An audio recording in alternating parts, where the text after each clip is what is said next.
Crecí en una vivienda estilo Railgun en Texas. Estaban diseñadas como rectángulos con entradas en los extremos cortos, y se les llamaba casas Railgun porque, teóricamente, podrías disparar un rifle desde la puerta frontal, y el proyectil saldría por la trasera.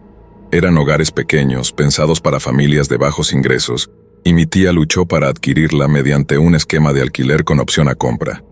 Pero trabajar tanto implicaba que me crié siendo un niño con llave. Algunas mañanas debía ir solo a la escuela porque ella trabajaba a horas irracionales, y la mayoría de las veces, al regresar, había una comida congelada Quick Bite en el refrigerador y una nota diciendo que llegaría a cualquier hora. No la veía tanto como quería, pero siempre estuve agradecido por todo su esfuerzo para mantenernos. Sin embargo, su ausencia dejó espacio para una de las experiencias más aterradoras de mi vida. Todo empezó una tarde, cuando llegué de la escuela. Entré, recogí mi comida y me senté frente al televisor. Mientras comía, casi había terminado mi Quick Bite cuando algo llamó mi atención por el rabillo del ojo, cerca de la ventana delantera. Giré la cabeza y vi a un hombre, moreno, mirándome desde afuera. Nos quedamos unos segundos en contacto visual, pero él siguió mirándome. Entonces, vi cómo sus labios se curvaron en una sonrisa siniestra. Aún recuerdo cómo su rostro, años después, parecía sonreír solo en la parte inferior, mientras sus ojos permanecían fríos. Me puse tan nervioso que lo único que pude hacer fue apartar la vista. Era un niño tímido, y en ese momento todavía luchaba con una ansiedad social que persiste en mi vida adulta. Apenas interactuaba con nadie, y mucho menos con extraños. Me quedé ahí, viendo la televisión, tratando de ignorar al tipo hasta que finalmente se fue. Pasaron unos minutos más antes de que reuniera el valor para cerrar las cortinas, demasiado asustado de que su cara reapareciera. Me quedé sentado un rato, tal vez 5 o 10 minutos, pensando que me había librado del hombre. Pero luego escuché el timbre de nuestra casa. Mi tía siempre me decía que no abriera la puerta a nadie que no conociera y que quien fuera amigo se anunciaría. Al escuchar el timbre, pero sin ninguna voz, decidí quedarme quieto, viendo la televisión. El timbre sonó varias veces más, pero no me moví. En mi mente solo pedía que no fuera el hombre con la sonrisa espeluznante. Luego escuché una voz llamándome, y supe que era él. La voz coincidía con el rostro, y sentí escalofríos. «Niño, sé que estás ahí, acabo de verte», dijo. Apenas respiraba. «Soy amigo de tu tía. Abre, tenemos que hablar», continuó. Me quedé inmóvil, no lo conocía. Sabía que mi tía tenía amigos, pero nunca lo había visto. Si hubiera mencionado su nombre, tal vez habría abierto la puerta. Pero esa sonrisa y el tono de su voz, sabía que no tenía buenas intenciones. Estaba aterrorizado, pero me mantuve en silencio. Finalmente, dejó de tocar el timbre. Me tomó un poco de tiempo calmarme. Cuando lo hice, llevé mi bandeja a la cocina. Mientras caminaba, de nuevo, algo se movió en mi visión periférica. Salté, casi soltando la bandeja, y corrí hacia la ventana del patio trasero. No vi nada, pero estaba seguro de que era él, el hombre de la puerta. Justo cuando intentaba asimilar lo que estaba viendo, escuché un traqueteo bajo y un chirrido desde el pasillo. Retrocedí, tratando de averiguar de dónde venía el ruido. Provenía de la puerta trasera, y al mirar con más detalle, vi cómo uno de los tornillos del picaporte comenzó a caerse. Escuché el pequeño plop cuando golpeó el suelo de madera. Otro tornillo comenzó a girar, aflojándose lentamente. Alguien, y sabía quién, intentaba entrar. Corrí hacia la puerta delantera, salí a la calle y corrí hacia la casa del vecino, la misma que mi tía me había dicho que buscara en emergencias. Golpeé la puerta, rezando para que estuvieran en casa, mirando de reojo todo el tiempo, temiendo que el hombre apareciera. Aún puedo sentir el terror absoluto cuando lo vi aparecer, sonriendo, caminando hacia mí desde el pasillo lateral. Grité, golpeando la puerta con más fuerza. Escuché una voz dentro antes de que la puerta finalmente se abriera. Mi vecino, envuelto en una toalla, me preguntó por qué lloraba. Les rogué que llamaran a la policía, explicando que alguien intentaba atraparme. Cuando me preguntaron quién, me giré para señalar al hombre. Pero ya no estaba. La policía llegó, al igual que mi tía. Confirmaron que alguien había estado intentando forzar la puerta trasera. Mi tía estaba angustiada, disculpándose por no haber estado. Desde ese día, Siempre me quedé con un vecino hasta que ella llegaba del trabajo. El hombre nunca regresó ni lo volví a ver por el vecindario, lo cual fue un alivio. Sin embargo, a menudo pienso en lo cerca que estuvo de atraparme y cómo, si no hubiera notado lo que pasaba en la puerta trasera, tal vez hubiera logrado entrar y hacer lo que quisiera conmigo. Soy un padre soltero con un hijo maravilloso que ha sido la luz de mi vida desde el instante en que nació. Decir que las cosas no fueron fáciles tras la muerte de su madre sería minimizar la realidad, pero juntos superamos el dolor y eso fortaleció nuestro vínculo familiar. Mi hijo ha crecido y ha dejado el nido, y siempre hemos tenido una buena relación, pero mientras él crecía, me vi atrapado por el constante miedo de perderlo también. A veces, ese terror a la soledad era solo un murmullo que lograba ignorar manteniéndome ocupado, pero en otras ocasiones, ese miedo era abrumador, lo que me volvía excesivamente protector con él. Hubo momentos en los que sentí que le fallé como padre. Por ejemplo, se perdió de algunos viajes escolares, fiestas de cumpleaños de amigos y muchas otras experiencias, todo porque estaba demasiado ansioso para dejarlo solo en lugares que no me eran familiares. El temor llegó a tal punto que, cuando cumplió 13 años, me di cuenta de que nunca lo había dejado solo en casa, ni siquiera para ir a la tienda. Siempre insistía en que dejara lo que estuviera haciendo y me acompañara en cualquier mandado que tuviera. Cuando era más pequeño esto funcionaba bien, pero a medida que crecía él empezó a resentirse de estar pegado a mí todo el tiempo. La situación culminó en una discusión menor un día, cuando insistió en quedarse en casa para poder hacer su tarea, en lugar de acompañarme a comprar. Aunque finalmente gané la discusión, él tenía una expresión de tormenta durante todo el trayecto a la tienda, y eso me hizo reflexionar sobre si debía empezar a relajar mis reglas conforme él crecía. Unos meses después de ese incidente, tras mucho pensarlo, entré en su habitación y le dije que iba a hacer una rápida visita a Walmart para comprar algunas cosas. Se quejó, se levantó de la silla y se dirigió a ponerse los zapatos, pero esta vez, con un pequeño gesto dramático, le dije que iba solo. Recuerdo la sonrisa que apareció en su rostro, una sonrisa que trajo una inmensa alegría a mi corazón. Fue el tipo de sonrisa que marca un momento decisivo para un padre, porque sabía que estaba creciendo y que, finalmente, era hora de empezar a darle un poco de espacio. Aunque puede parecer insignificante, me emocioné mucho mientras subía al auto y me alejaba de nuestra casa. Los niños realmente crecen rápido, y aunque suena a cliché, es absolutamente cierto. Cuando llegué a Walmart, ya había logrado contener las lágrimas y, después de repetirme varias veces que todo estaría bien, comencé a sentir una calma inesperada. Mientras caminaba por los pasillos y recogía las cosas que necesitaba, sentí mi teléfono vibrar en mi bolsillo. Al sacarlo, vi que era mi hijo llamándome.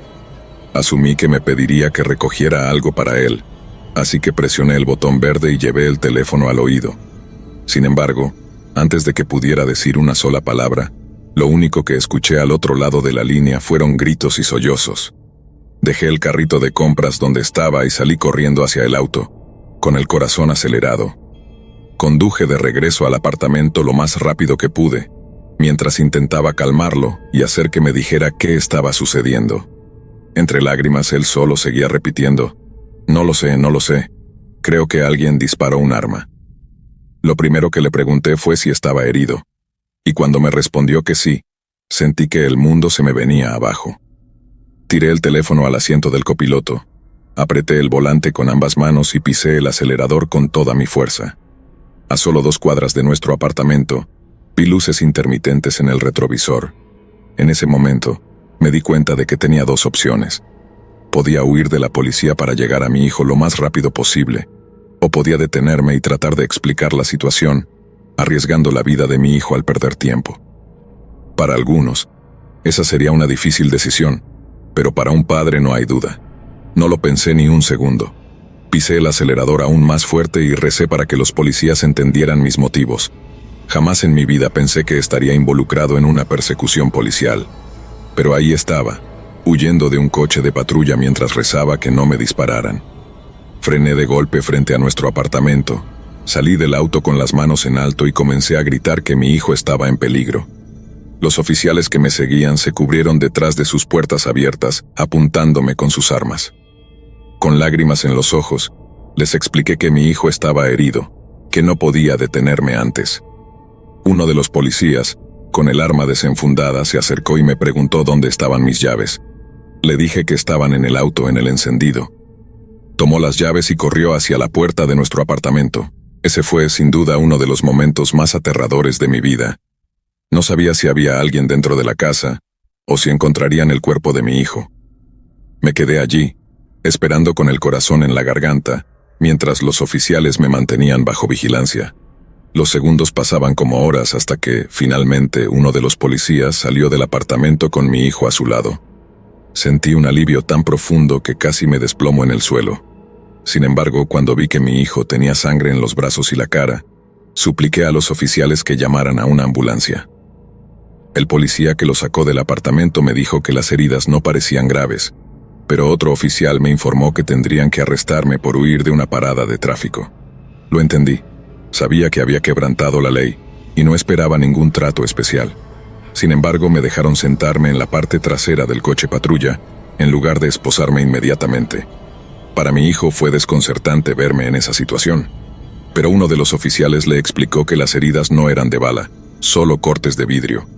Aparentemente el vaso que tenía frente a él había explotado en pedazos cuando un disparo atravesó la pared.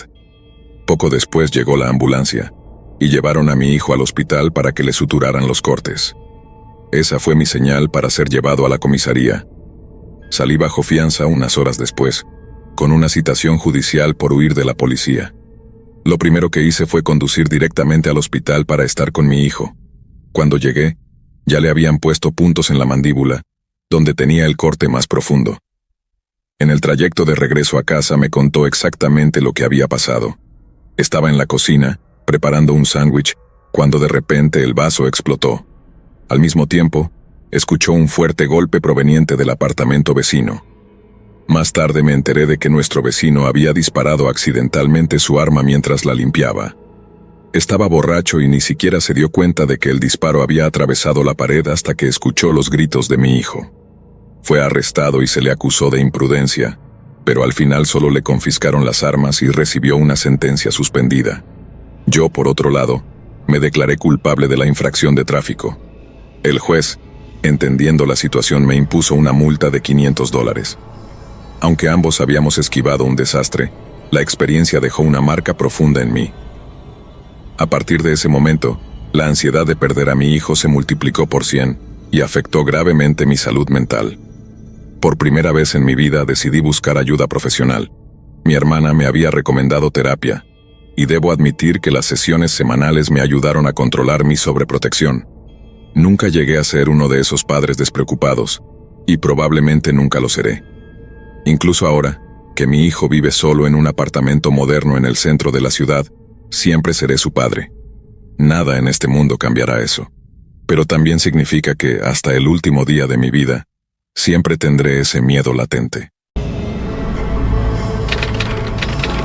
En 2021 me senté con mi novia y, después de 18 meses de relación, decidí contarle el secreto más oscuro de mi familia. 3 semanas más tarde, cuando llegué a casa del trabajo, descubrí que todas sus cosas habían desaparecido y que había una carta de ruptura sobre la mesa de la cocina.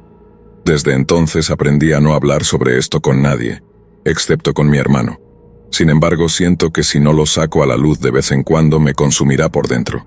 Hasta ahora he podido sobrellevarlo hablando con terapeutas, pero a este punto veo la terapia como los agnósticos ven el confesionario, una novedad agradable, pero en última instancia, irrelevante.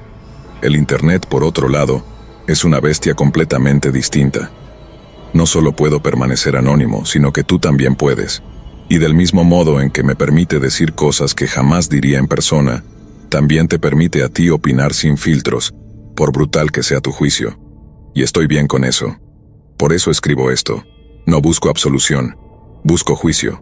Tenía 12 años cuando lo descubrí, y ese verano estaba completamente obsesionado con Pokémon Rojo. Invertí horas y horas capturando y entrenando los 150 Pokémon originales.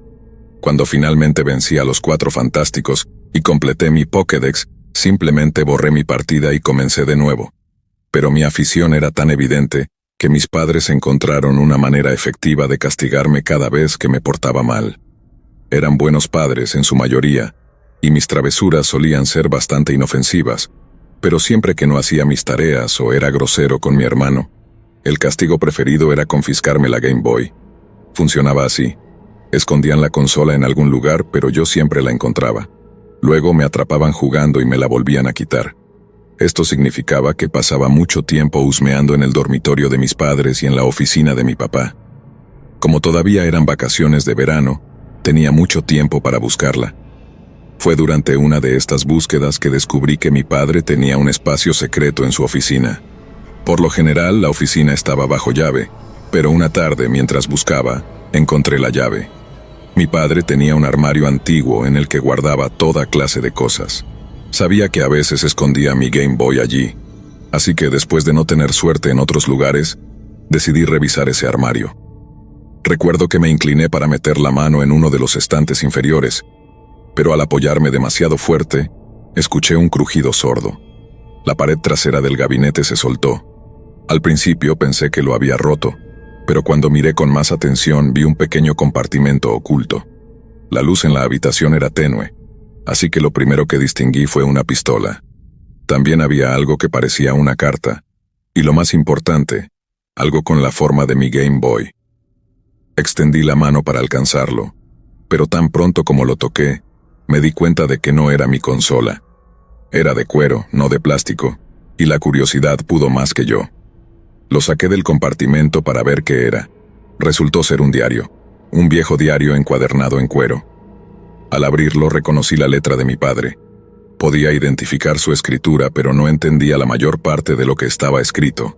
Las entradas estaban claramente fechadas, pero lo que seguía era un desorden ininteligible de abreviaturas, palabras y frases. También había pequeños diagramas dibujados a mano que parecían camas, con figuras de palos que tenían sus extremidades retorcidas en posiciones antinaturales. No entendía al 100% lo que estaba viendo, pero por el simple hecho de que todo aquello estaba escondido, supe que formaba parte de un lado secreto de mi padre que nunca nos mostró. La curiosidad macabra me invadió, y no pude resistir la necesidad de revisar los otros objetos. Primero fue la pistola. Era mucho más pesada de lo que parecían en las películas y mucho más aterradora. La sostuve como si fuera de cristal, sin atreverme a tocar el gatillo, y la devolví con todo el cuidado del mundo. Luego mis ojos se posaron sobre lo que parecía ser un sobre.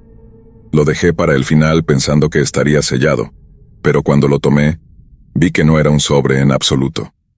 Era uno de esos estuches de plástico que los desarrolladores de fotos te entregan, con imágenes y negativos. Asumí que serían fotos familiares, ya que esas eran las únicas que había visto en la casa, pero el único miembro de mi familia presente en las fotos era mi padre.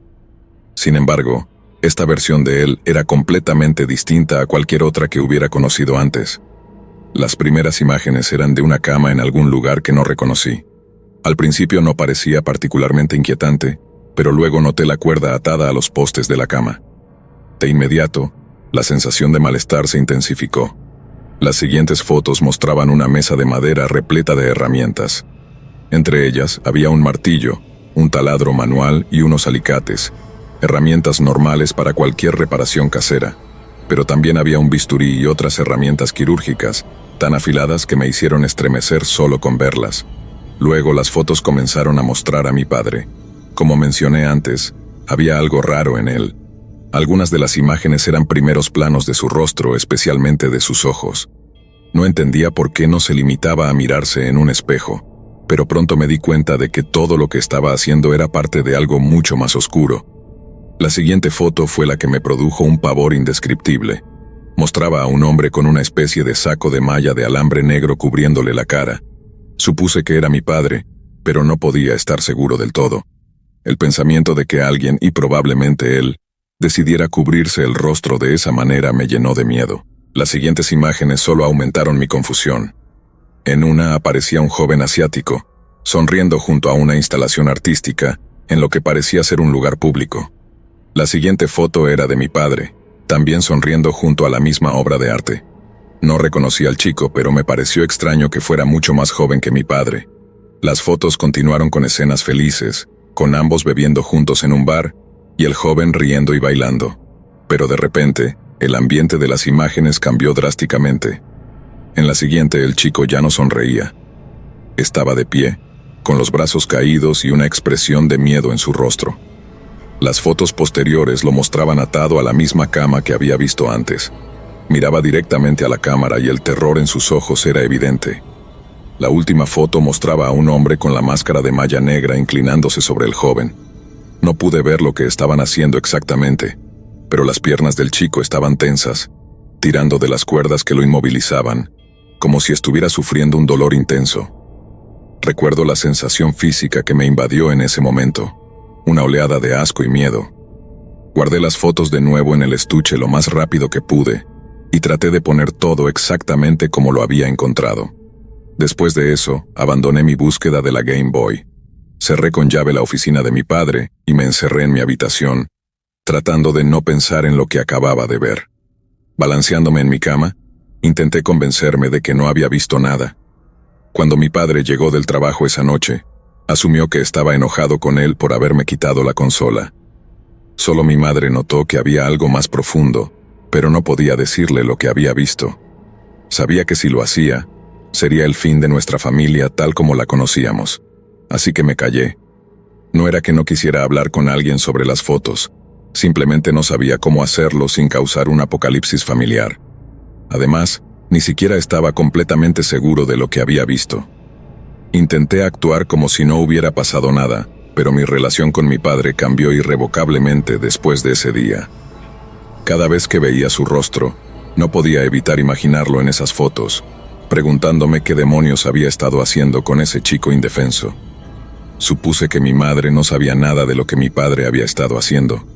Sentía una profunda lástima por ella, pero al mismo tiempo, me consumía una culpa insoportable al saber que yo era el único que podía advertirle, y aún así no podía hacerlo. Pero entonces llegó el día que más temía. Mi padre entró en mi habitación y me hizo la pregunta que había estado esperando escuchar durante casi un año. ¿Has estado en mi oficina recientemente? Esas palabras me enviaron un escalofrío por la espalda. Afortunadamente, durante ese tiempo había aprendido a controlar bien mis emociones. Sin levantar la vista de mi juego de Sega, simplemente respondí con un tranquilo no. A partir de ese momento rogué que no me preguntara más, que se fuera de mi habitación. Oré para oír el sonido de la puerta cerrándose detrás de él. Los segundos pasaron, pero la puerta no se cerró. Sentía su presencia, solo de pie, observándome sin decir nada. Luego volvió a preguntar, ¿estás seguro? Sin apartar la vista de la pantalla, respondí con la misma indiferencia, lo más calmado que pude. Esos fueron sin duda algunos de los momentos más aterradores de mi vida. Incluso cuando finalmente escuché el chasquido de la puerta cerrándose, el miedo no se fue por completo. Tenía el pánico de que estuviera esperando para tener una conversación privada conmigo. Pero no fue así, lo cual fue un alivio inmenso. Sin embargo, mientras volvía a concentrarme en mi juego, no pude evitar preguntarme si realmente me había creído. De repente, como un rayo que atraviesa la mente, me golpeó un detalle que había olvidado. Cuando volví a meter las fotos en la cartera aquel día, no me aseguré de colocarlas en el mismo orden en que las había encontrado. Alguien que conociera esas imágenes, que las hubiera estudiado cuidadosamente, sabría que algo no estaba bien. Me di cuenta de que eso podría ser lo que delatara mi secreto. Pero mientras lo pensaba más, me tranquilizó saber que mi padre no podría acusarme directamente de haber visto las fotos. Si me confrontaba abiertamente sería como admitir que había algo que ocultar. Ese pequeño detalle fue lo único que me salvó de consecuencias que ni siquiera puedo imaginar. Con el paso de los años el miedo nunca desapareció del todo. Siempre estuvo ahí, en el fondo, latente. Pero la idea de que mi madre pudiera descubrir las fotos, de verla sumida en la angustia y la vergüenza, me paralizaba. No podía dejar que eso sucediera. No me malinterpreten, vivía en un estado constante de terror. No por mí, sino por el temor de que mi padre pudiera hacernos daño en cualquier momento. Sin embargo, con cada día que pasaba, esa ansiedad se fue desvaneciendo lentamente. Me convencí de que, si él realmente hubiera querido hacernos algo, ya lo habría hecho. El siguiente momento en que las fotos volvieron a pesar en mi mente fue cuando estaba en mi segundo año de universidad. Me había mudado al otro lado del país para estudiar, lo más lejos que mis calificaciones me permitieron llegar. Pero la distancia también trajo una nueva sensación de culpa. Sentía que había abandonado a mi madre y a mi hermana, a quienes realmente mi padre era, o al menos solía ser, un misterio. No podía más con la ansiedad. Había pasado 6 años oscilando entre la angustia y la depresión. Desde aquel día en que mi padre descubrió que alguien había encontrado su escondite. El miedo de que algo terrible sucediera había sido una constante. Pensé que, si tenía la intención de asesinarnos a todos mientras dormíamos, ya lo habría hecho. Pero ahora, sin esa carga diaria sobre mis hombros, mi mente comenzó a enfocarse en los detalles más finos del asunto. Me encontré pasando horas leyendo artículos de noticias sobre personas desaparecidas y cadáveres encontrados en el noroeste. No sabía exactamente qué había hecho mi padre con ese chico, y en ocasiones deseaba haber mirado todas las fotos para estar seguro. Sin embargo, conocía el rostro de ese joven, y sabía que lo reconocería si alguna vez lo viera en un artículo sobre personas desaparecidas o asesinatos. Durante meses consideré lo inútil que era perder horas buscando artículos sobre víctimas con apellidos que sonaban asiáticos. Debían haber sido cientos, en la última década. Y cuando me di cuenta de que ni siquiera sabía con precisión cuándo había ocurrido lo que vi en las fotos, entendí que estaba buscando una aguja en un pajar. Pero entonces, un jueves lluvioso, encontré mi aguja. No voy a decirte el nombre de ese pobre hombre, porque no quiero que nadie intente contactar a su familia. Han pasado por suficiente, pero, como mencioné, lo encontré. Reconocí su cara en una página web de personas desaparecidas. Era una sonrisa que nunca podría olvidar, grabada en mi memoria desde el día en que vi esas fotos. El artículo describía algunos detalles sobre sus últimos paraderos conocidos, mencionando que había hablado de visitar a un amigo en las semanas antes de su desaparición. La policía seguía pidiendo cualquier información, pero claramente no tenían idea de qué le había pasado al chico. Yo lo sabía. Lo había sabido durante años, solo que no lo había procesado completamente hasta ese momento.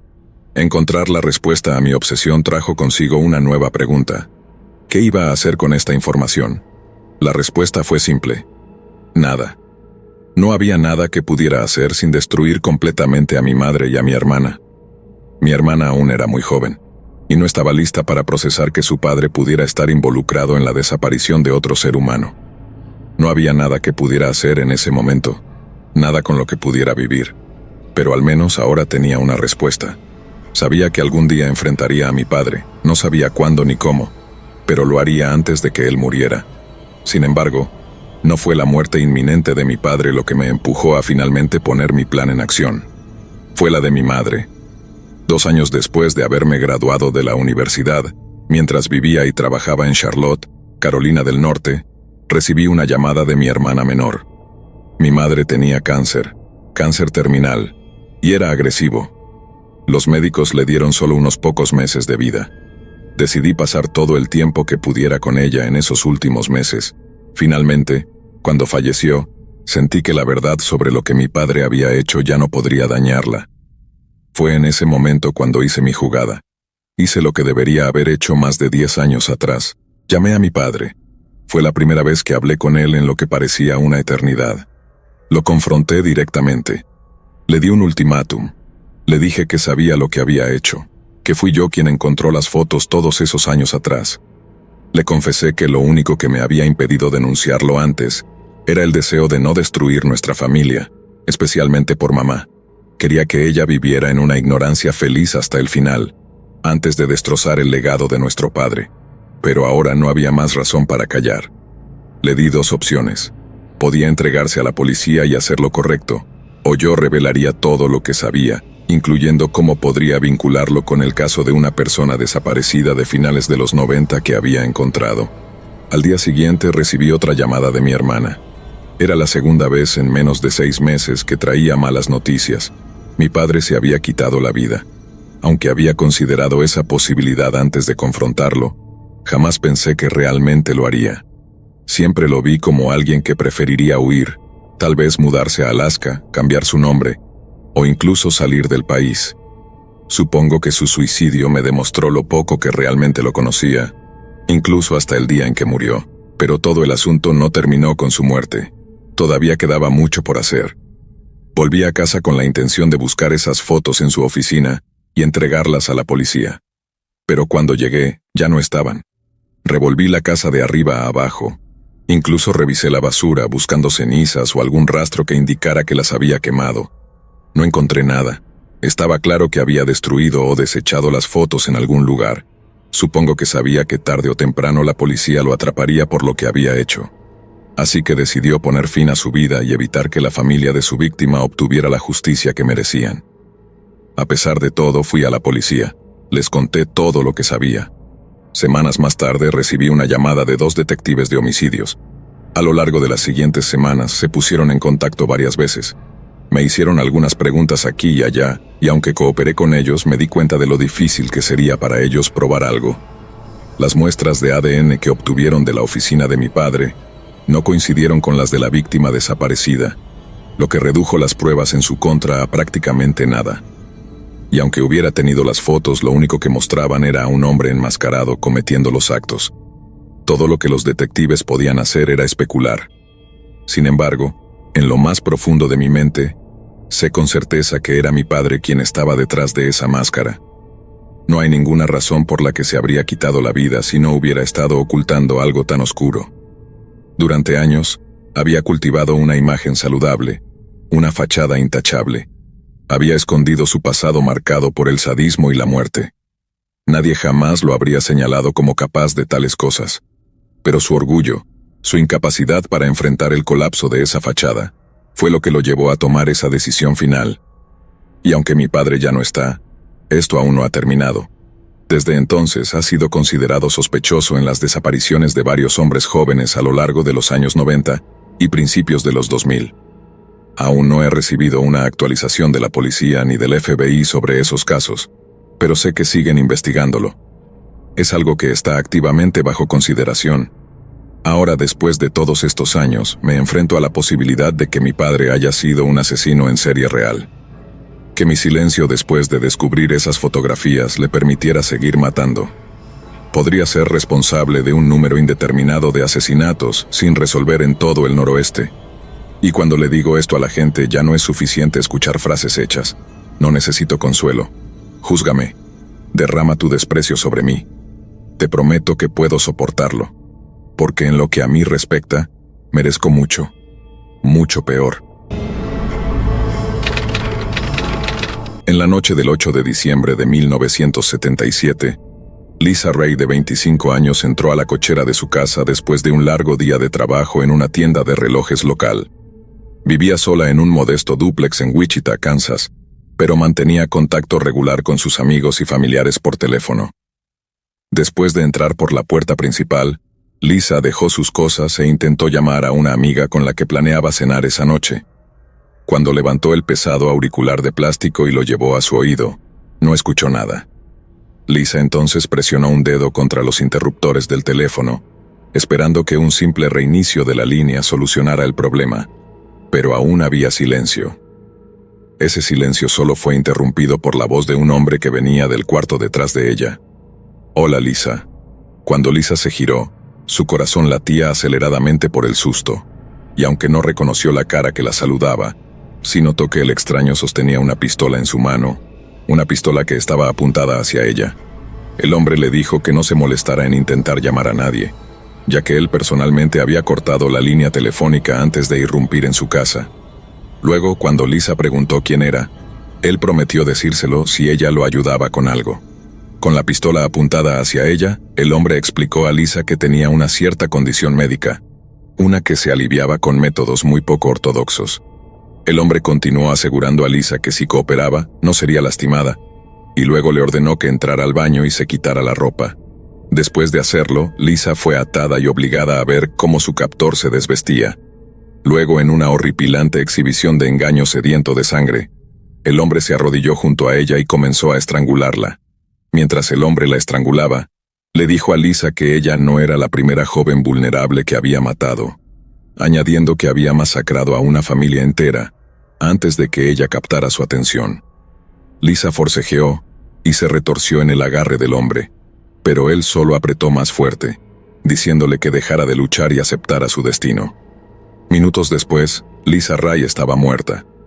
A la mañana siguiente, el departamento de policía local recibió una llamada desde un teléfono público cercano. Después de descolgar el teléfono y saludar al llamante, un oficial escuchó la voz de un hombre diciendo: «Encontrarán un homicidio en 843 South Pershing, Lisa Ray». Cuando el oficial intentó obtener más información, el llamante colgó rápidamente. Los oficiales uniformados se apresuraron a la dirección de Lisa, encontrándola desnuda e inerte en el suelo de su dormitorio. Luego, después de informar a su familia de la trágica noticia, la policía emitió una declaración pública sobre su asesinato. Entre el torrente de pistas e información que llegaba del público general, la policía se encontró con una carta escrita a mano de un hombre que afirmaba ser el asesino de Lisa. Tituló la carta «O muerte a Lisa» y describió cómo estaba impulsado a matar por lo que llamó el factor X, la misma compulsión preternatural para matar que alimentaba a Jack el Destripador o al hijo de Sam. El hombre terminó la carta confesando los asesinatos de Megan White, Susan Blair y 3 miembros de la familia Sullivan, antes de firmar con 3 pequeñas letras que llegarían a atormentar a los departamentos de policía locales y nacionales, CTM. CTM significaba cortar, torturar, matar, sugiriendo que el método del asesino para infundir terror era su identidad absoluta.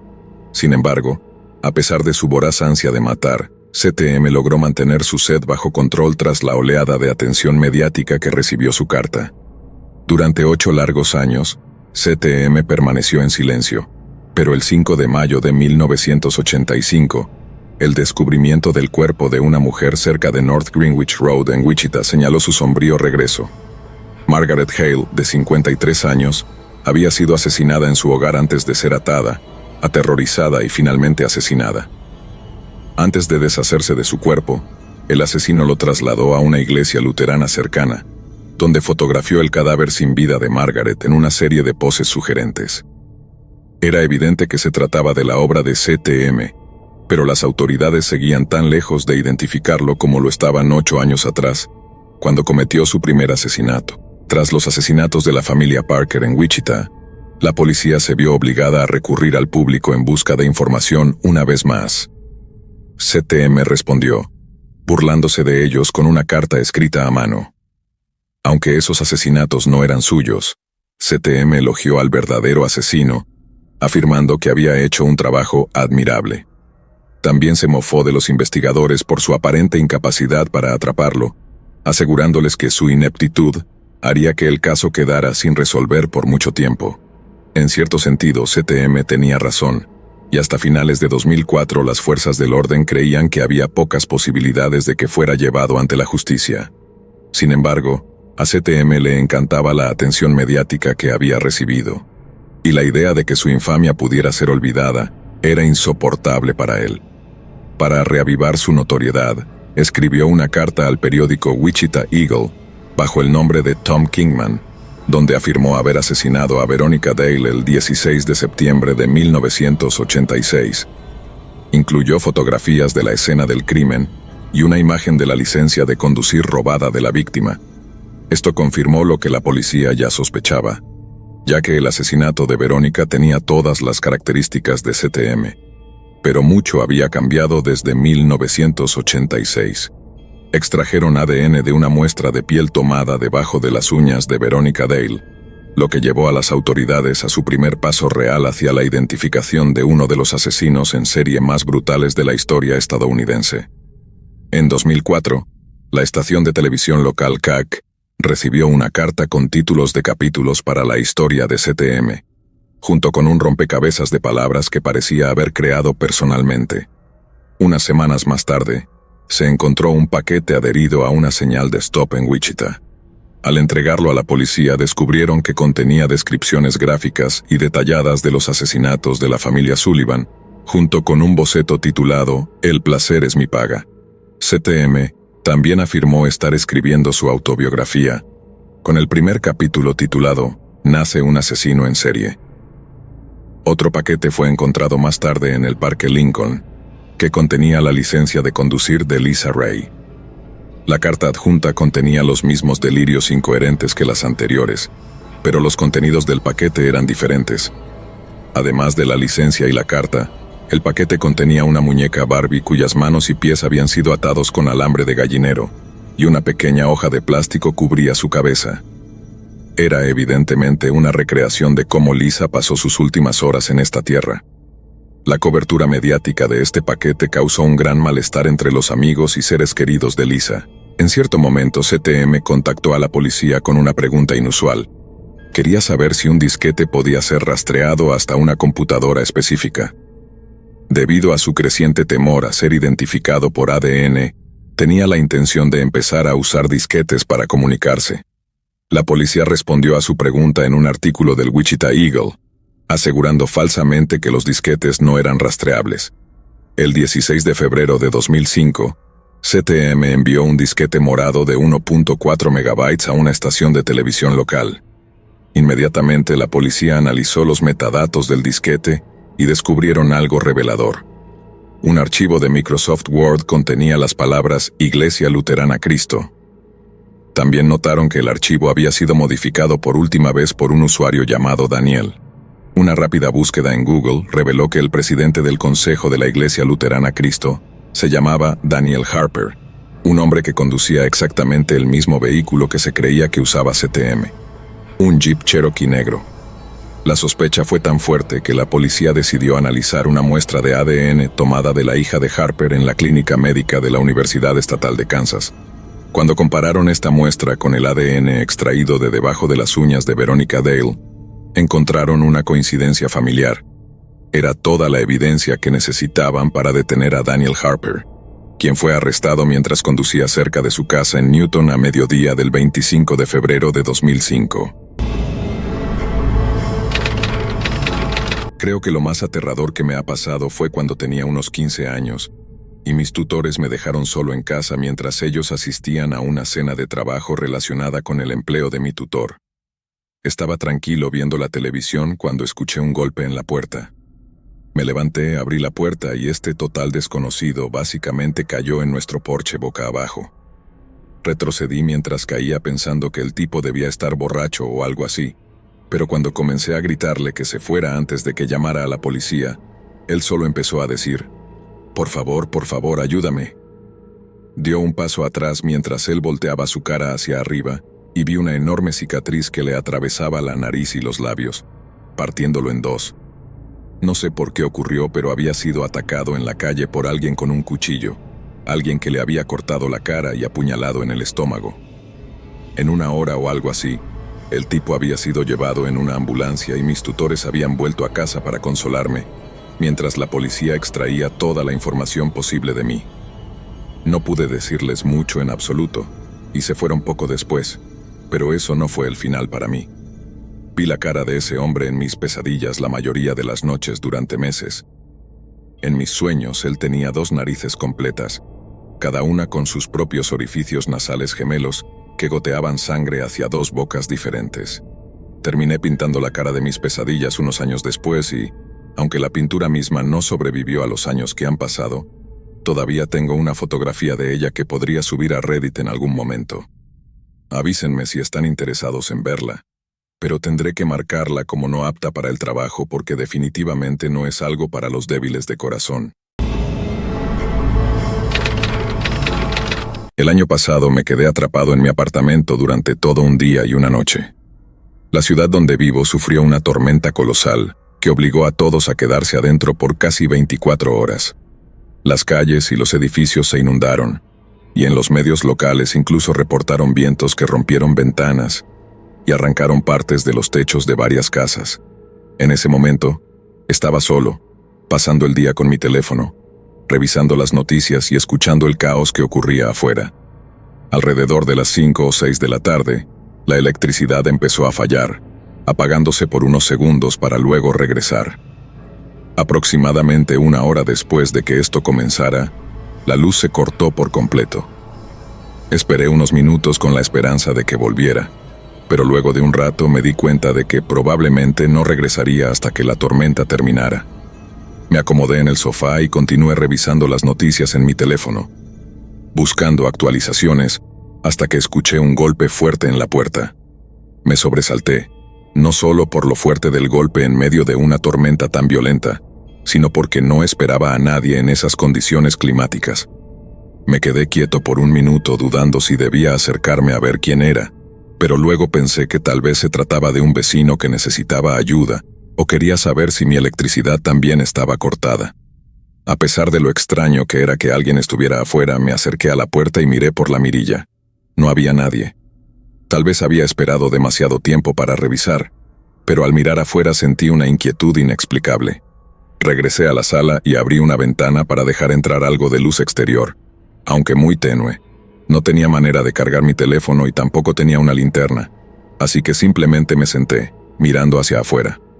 De repente, juro que escuché una voz. Giré la cabeza hacia donde pensé que provenía el sonido, pero ya no oía nada. Esperé unos momentos, pero llegué a la conclusión de que probablemente había sido el viento haciendo ruidos extraños. Entonces volví a mi asiento, pero casi de inmediato escuché la voz otra vez. Eran solo unas pocas palabras, como si alguien estuviera hablando con otra persona. Me levanté y me acerqué a una ventana cercana para mirar afuera, pero estaba tan oscuro y lluvioso que no podía ver nada. Aún así me quedé mirando la lluvia, y en ese instante, un destello de relámpago iluminó brevemente el área. En ese segundo fugaz, distinguí una figura no muy lejos de mi edificio. No pude saber qué estaba haciendo ni nada más en absoluto, solo vi una sombra por un instante, y luego todo volvió a oscurecerse. Cada vez más inquieto, cerré las ventanas y decidí subir a mi habitación. A pesar de todo, aún estaba nervioso por el golpe en la puerta y por la figura que había visto afuera en medio de una tormenta tan terrible. No podía dejar de preguntarme qué hacían allí o con quién podrían haber estado hablando. Pasaron varias horas sin que ocurriera nada más. Solo el sonido de la tormenta golpeando mi edificio mientras yo permanecía en la habitación. Entonces, justo cuando empezaba a relajarme, escuché un sonido débil proveniente de abajo. Era como una puerta que se abría.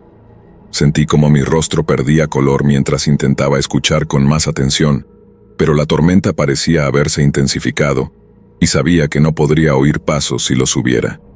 Simplemente me quedé sentado, atrapado en mis pensamientos, esperando aterrorizado en mi pequeña habitación apenas iluminada. Pasaron minutos, uno tras otro, hasta que finalmente reuní el valor para llamar al número de emergencia. Sabía que tomaría mucho tiempo para que alguien llegara debido a las condiciones climáticas. Desde el momento en que escuché abrirse la puerta hasta que la policía llegó, pasaron más de 30 minutos. Sin embargo, no hubo más sonidos y nadie subió a la habitación donde yo estaba. Cuando los oficiales llegaron, lo único que encontraron fue la puerta principal abierta y huellas mojadas dentro de mi apartamento. No había indicios de que alguien hubiera entrado con malas intenciones. Parecía como si alguien hubiera entrado, mirado alrededor por un minuto y luego se hubiera ido. Hasta el día de hoy no ha habido ninguna explicación para los eventos de esa noche. Sucedió hace casi 5 años. En aquel entonces yo vivía en un pequeño departamento de una sola habitación, cuando mis tíos compraron una casa nueva, a aproximadamente 1 hora de distancia de la ciudad en la que residía.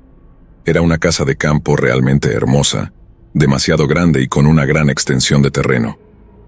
Sin embargo, debido a sus complicados horarios de trabajo y la dificultad de mudarse desde tan lejos, tuvieron que enviar todas sus pertenencias para que los encargados de la mudanza las dejaran una semana antes de su llegada.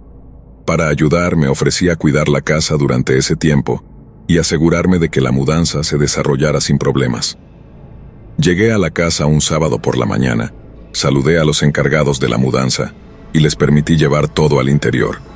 Terminaron hacia el atardecer y las cosas quedaron apiladas en las esquinas de las habitaciones, con solo el sofá armado para que pudiera relajarme. Al ver la casa ya con todas las cosas dentro, realmente me di cuenta de lo grande que era el lugar. Para mí, se sentía como una mansión, con enormes habitaciones y largos pasillos vacíos sin nada instalado aún. Era algo inquietante. Después de cenar algo que había traído conmigo, decidí explorar el jardín trasero. Tenía un patio enorme, con una fogata incorporada y varios muebles de exterior dispersos alrededor.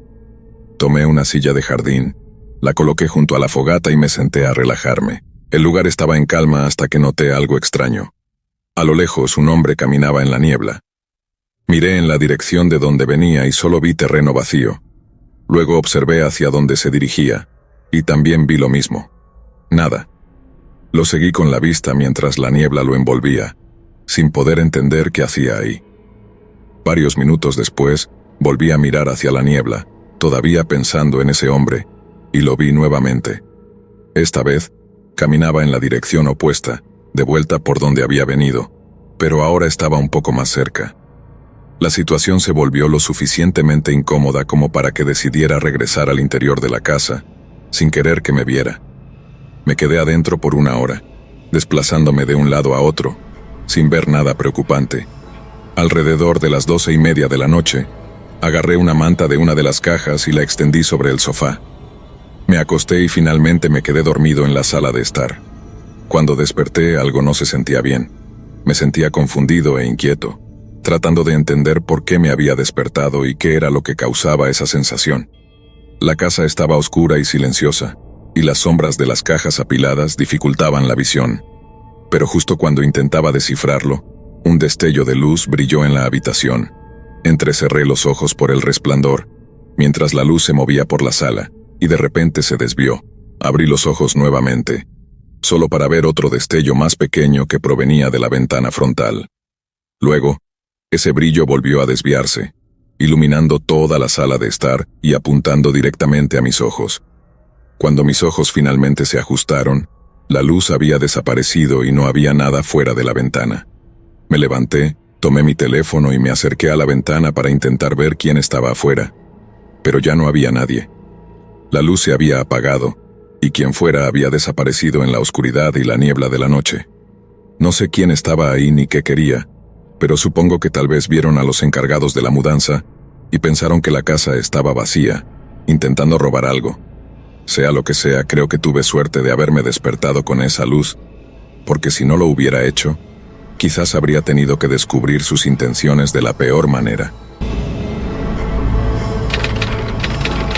Era una noche típica de sábado después de haber terminado un agotador turno de cierre en el trabajo. Preparé una cena rápida en el microondas. Luego me conecté en línea con algunos amigos y comenzamos a jugar. Tenía una bebida energética y algunos bocadillos a mi lado, preparado para quedarme despierto hasta tarde y disfrutar la noche. Jugamos durante un buen rato, sin que yo revisara la hora en ningún momento. De repente, escuché un golpe en la puerta. Al principio, solo les dije a mis amigos que esperaran mientras me quitaba los auriculares y me levantaba. Sin embargo, cuando me di la vuelta desde mi escritorio, noté lo oscuro que estaba tanto dentro como fuera, con la única luz proveniente de mi computadora. Me quedé ahí parado, dándome cuenta de lo extraño que era que alguien llamara a mi puerta a esa hora. Entonces lo vi, un hombre mirándome a través de la ventana. Me quedé paralizado, sintiendo cómo se me hundía el estómago por la inquietante mirada que tenía. El hombre gritó algo a través del vidrio, pero estaba demasiado asustado para entender lo que decía. Me acerqué un poco y él repitió la pregunta, preguntando si yo era alguien a quien él conocía como Nico o Diego o algo así. No capté bien el nombre, pero claramente no era yo. Negué con la cabeza, y el hombre no dijo nada más mientras se alejaba lentamente de la ventana, desapareciendo más allá del jardín delantero. Aún temblando, cerré las persianas de inmediato. Volví a mi computadora y les conté a mis amigos lo que acababa de pasar. Al principio ninguno me creyó, pero creo que escucharon el temblor en mi voz porque empezaron a hacerme muchas preguntas, lo cual solo me puso más nervioso. Seguí su consejo y me aseguré de que todas las puertas estuvieran cerradas. Luego también cerré las ventanas, algo que rara vez hacía. Me tranquilizaron diciéndome que todo estaría bien y volvimos a nuestro juego. Pasaron un par de horas y, honestamente, ya había olvidado lo ocurrido. Supongo que pensé que si iban a hacer algo, habría sido justo después de que aparecieron. Pero entonces un golpe fuerte detrás de mí casi me hizo saltar de la silla. Esta vez, definitivamente era en la puerta principal. Le dije a mi amigo en voz baja lo que estaba pasando, y me aconsejaron que fuera a ver quién era y llamara a la policía. Siguiendo sus indicaciones, caminé en silencio hacia la puerta y miré hacia el porche. Era el mismo hombre, otra vez parado ahí, esperando a que respondiera. Lo observé durante 1 minuto, notando que seguía mirando hacia su derecha, como si estuviera atento a algo o a alguien. Retrocedí y saqué mi teléfono, llamando a la policía mientras les susurraba lo que estaba pasando. Otro golpe sonó en la puerta mientras volvía a asomarme. El hombre seguía ahí, mirando nuevamente hacia un lado antes de hacer un pequeño gesto con la mano y golpear una vez más. La noche estaba tan tranquila que pude escuchar unos pasos acercándose por el costado de la casa. Seguí el sonido con la mirada hasta que se detuvo justo debajo de una de las ventanas. Vi cómo el vidrio de la ventana se levantaba ligeramente, pero se atascaba en la cerradura y volvía a caer. Lo intentaron de nuevo, pero la ventana no cedió. Pasó un minuto entero sin que escuchara nada. Me quedé quieto, escuchando a la operadora actualizarme sobre la llegada de los oficiales, mientras mantenía mi mirada fija en la ventana. De repente, un golpe fuerte y sordo vino desde afuera, como si algo se estuviera incrustando en la madera. Vi cómo todo el marco alrededor del vidrio se sacudía. Retrocedí mientras intentaba pensar qué hacer. Entonces escuché un conjunto de pasos corriendo desde la puerta principal hacia la ventana lateral, seguido por el sonido de ambos huyendo apresuradamente. Solo un momento después, vi las luces rojas y azules de la policía parpadeando a través de las ventanas. En cuanto a lo que sucedió después, no hubo mucho más que decir. La policía no tenía realmente mucho de qué partir. Les di una descripción detallada de uno de los hombres, pero no llevó a ninguna parte. Sin embargo, ya ha pasado más de un año desde aquella noche, y no ha habido señales de ellos desde entonces.